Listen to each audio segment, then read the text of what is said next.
Hey guys, welcome to Rosie's Dessert Spot. Today we're getting straight into it and creating the engagement cake that I had for my engagement.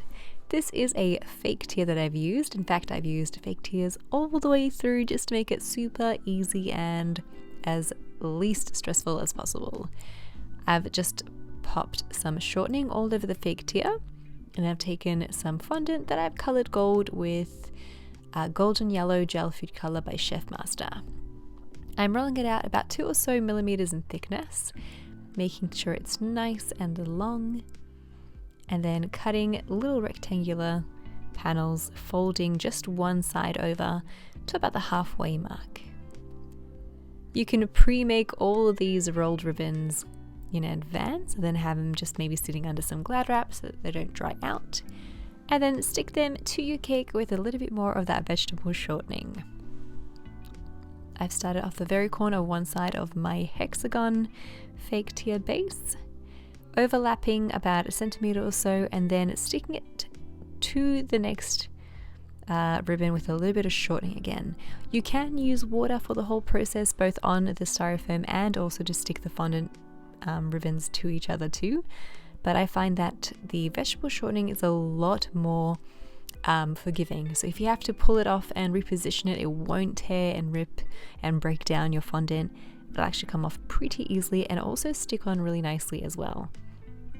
Think of it as really good quality temporary adhesive for your fondant. Once you reach the end, you can kind of trim off any excess, and I've left a bit of a hole in the center because I know it's going to be covered, so I don't really need fondant all the way to the middle. Can cut off the excess right at the bottom, just cutting it at the base of the fake tier. And then for the top section, I'm actually going to cut around the next fake tier, and these are about 1 inch or so high. And basically I'm doing this because if I don't, it'll sit a little bit too high off the cake, and you'll be able to see through the grooves underneath that cake tier to the middle, and I didn't want that, so I had it sit flush with the very top. You can roll that excess back into a bowl, and that way you can keep using it for the next cakes. With these little tiny 1 inch round fake tiers, I'm actually covering them all with the same golden colored fondant, and again just using vegetable shortening to stick it all on. Smooth out the edges with a fondant smoother just to make sure the very base of the fondant has attached to the cake, and then trim off the excess. Smooth it out as usual. I'm actually holding it down with my hand, and even though it's denting the top of the fondant, I'm not fussed because the cakes are going to be sitting on top of these and you really won't be able to see them. Basically, these are all going to be 1 inch smaller than the actual cakes, and that way you have this kind of stepping pattern all the way through the tiers, and it just looks really elegant, I think. For the actual sized cakes, what I'm doing is marbling my fondant. So I have white, grey, and then like a really dark grey. I'm creating tinier logs out of the colored ones and then sticking them together, rolling them, and then giving them a good twist. Roll it back into a ball and then press it into a log and continue to twist again. The more you twist, the more concentrated that marble effect will be through the fondant. I'm going to roll it out to about 3 or so millimeters in thickness, and remember to always check the other side because you're going to have 2 different marbled patterns.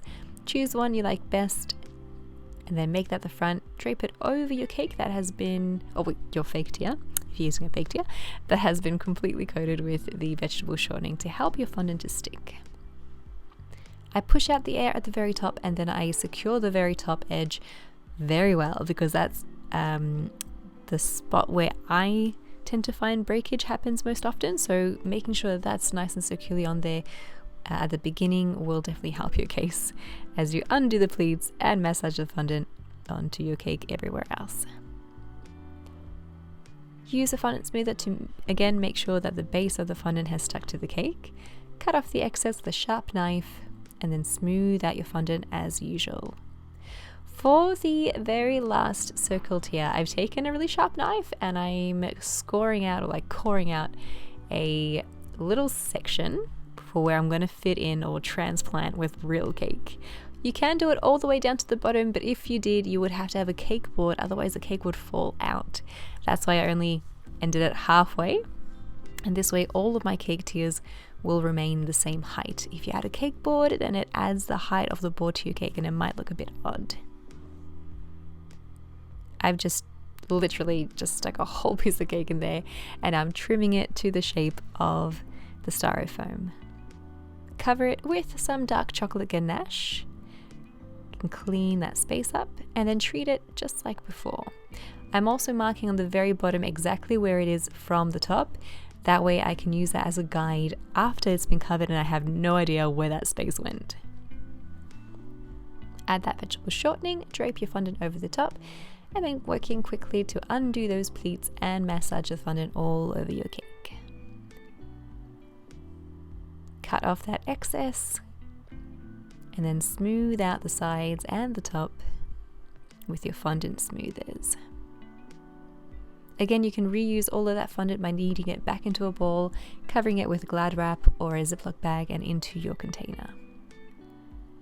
I've added a white ribbon at the base of each tier and a little pin to secure the ribbon on there exactly where that cake is. So that's going to be my marker when I go to cut it later.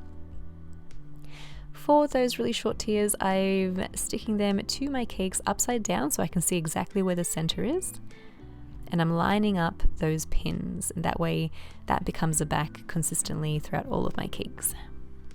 I've attached a kind of rhinestone ribbon to these as well.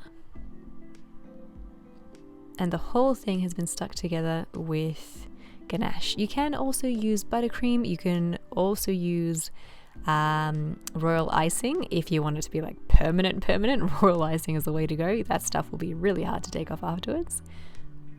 And then as a finishing touch for that very base here, I've taken some edible gold luster dust and I've mixed through a bit of vodka to create a gold paint. Run this all over your cake with a large blush brush. Allow it to dry completely and then go on again with a second coat to make sure it's nice and gold. My camera wasn't recording at the point where I added on the glitter, but as it was still kind of drying, I pounced a whole bunch of edible glitter all over the surface just to give it that extra oomph. This is that very bottom base tier with the fake cake. Just attach the 1 inch smaller diameter fake cake underneath and then sticking the whole thing together with a lot of that ganache. Make sure it's all completely centered and that all the pins are on the same side so that the front of the cake has no pins and it's all nice and clean. As a finishing touch, I'm taking some water and brushing it against the marble lines and then applying some edible gold leaf where I applied the water. There are so many benefits to making a fake cake for your wedding or your engagement as I have here. You don't have to stress about it. I mean, you could literally do this a good 2 weeks in advance if you wanted to. I did mine a week in advance and then transporting this thing was an absolute piece of cake, #pun intended. So easy, very stress-free, and then you could also use it for display in your home and, you know, make it look all pretty and stuff. So that's it. I hope you guys enjoyed this video. I hope it comes in handy. Maybe you give it a try. If you do, let me know. #Rosie's Dessert Spot. Thanks so much for watching and we'll catch you in the next one.